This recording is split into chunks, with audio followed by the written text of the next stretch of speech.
It is Monday, January the 27th, dinner time, and there's currently a debate going on what style dinner I'm going to have to cook tonight. So I'm doing a homemade hamburger helper.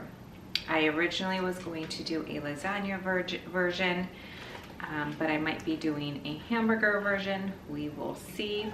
While that's being decided in the background, first thing I need to do is get my meat cooked along with my onions, regardless of the route I end up going. All right, we are in fact going the lasagna route. I'm going to need 2 cups of milk for this recipe, so I'm using my powdered milk here for this recipe. We're just gonna get that hydrated and set off to the side. One of the positives, the perks, if you will, of using powdered milk is you can have it whatever temperature you need. And so since I'm putting this in my dish where it's going to be hot at the time that I need this, I'm not going to make this with cold water. It's not hot either, but it is fairly warm.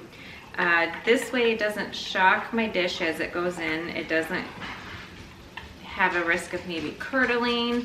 I don't like adding cold ingredients to hot meals unless, of course, there's a reason for that. Sometimes that's necessary. But this way my skillet will stay at a good temperature as we are cooking, and I'm not using my sweet milk, which is far more expensive, and we go through that plenty quick enough that I don't need to also be using it for cooking. You really want the creaminess that comes from milk, and you want you definitely want milk, but like nobody's gonna know the quality that we're using. Nobody's gonna know it wasn't our sweet milk from the fridge.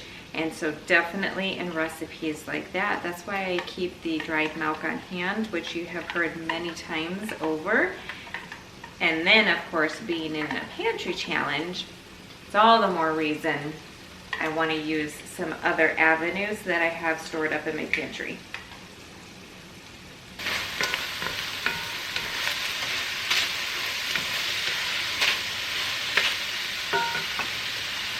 We are good and brown, so we're going to throw in some garlic powder, onion powder,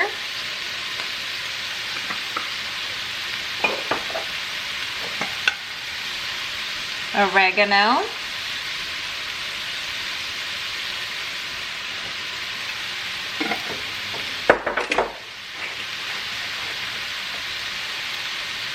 basil,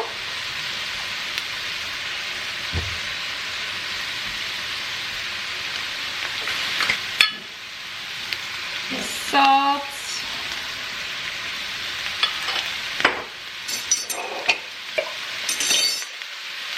chicken stock,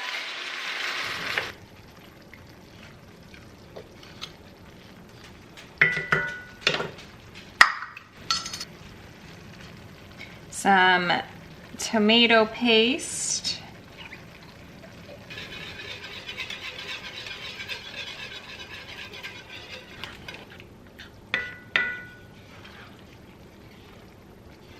you want your heat on like a medium low at this point. Add a little bit more water to thin this out some. Let this simmer for maybe but 3-4 minutes. Okay, we're gonna add noodles. Now you can use whatever noodles you want. You can use those noodles that look like broken up lasagna pieces. I don't have that.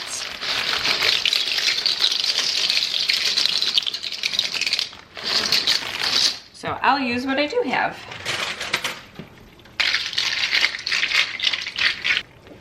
Okay, on a low temperature, we're gonna go ahead and add our milk.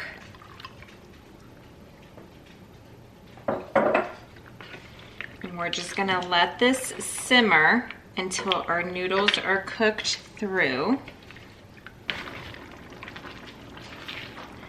You want to get it to a nice simmer, but come and stir it every so often because you certainly don't want anything sticking to the bottom.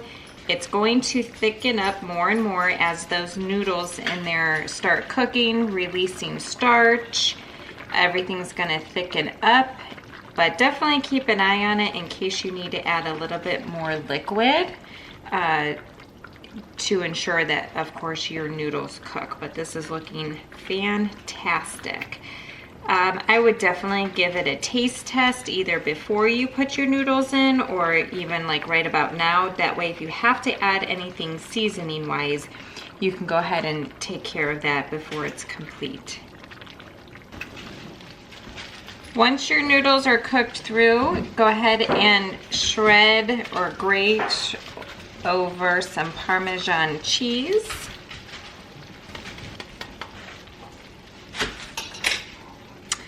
And I'm gonna just lay mozzarella over the top here.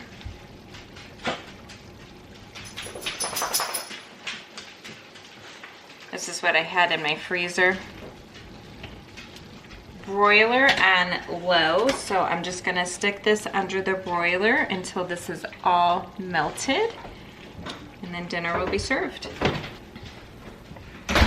See if I can get you guys at an angle. The lighting in my house is terrible, but that looks so delicious. I'm gonna let it cool down for probably 15 minutes before we dive into it.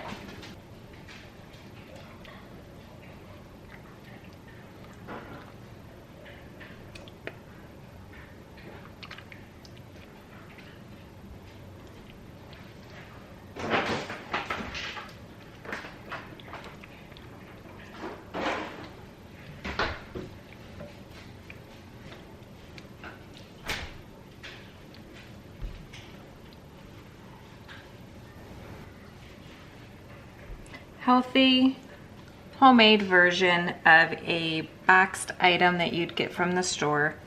Lasagna hamburger helper.